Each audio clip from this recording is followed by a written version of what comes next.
Pemirsa, Polri, Kompolnas hingga Menteri Hak Asasi Manusia kompak menyebut bahwa aksi bejat AKBP Fajar Widyadharma sebagai pelanggaran berat.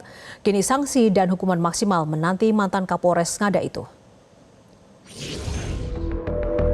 Mantan Kapolres Ngada AKBP Fajar Widyadharma Lukman ditetapkan sebagai tersangka dan ditahan dalam kasus kekerasan seksual terhadap anak di bawah umur dan narkoba. Berdasarkan hasil pemeriksaan awal, Polri mengatakan perbuatan AKBP Fajar berpotensi dikategorikan sebagai pelanggaran berat.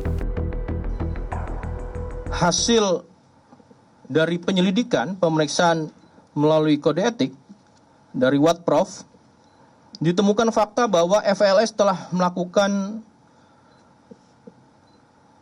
pelecehan seksual dengan anak di bawah umur sebanyak 3 orang dan 1 orang usia dewasa.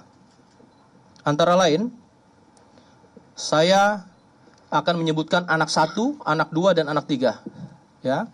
Anak 1 usia 6 tahun, anak 2 usia 13 tahun, anak 3 usia 16 tahun, dan anak, orang dewasa dengan inisial SHDR usia 20 tahun. Sementara itu, Komisioner Kepolisian Nasional Indonesia atau Kompolnas mendorong agar Kapolres nonaktif Ngada dapat dijatuhkan hukuman penjara seumur hidup. Nah, dalam konteks ini yang paling berasa adalah soal ancaman hukuman. Nah, ancaman hukuman memang kalau pasal-pasal umum ya memang sampai 15 tahun. Kalau ini dilakukan oleh pejabat tambah 1/3.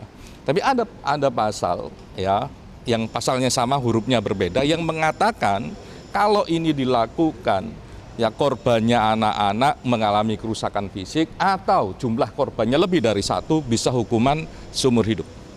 Makanya kita juga dorong hukuman seumur hidup. Jadi itu yang penting. Hal senada juga diungkap oleh Menteri HAM Natalius Pigai.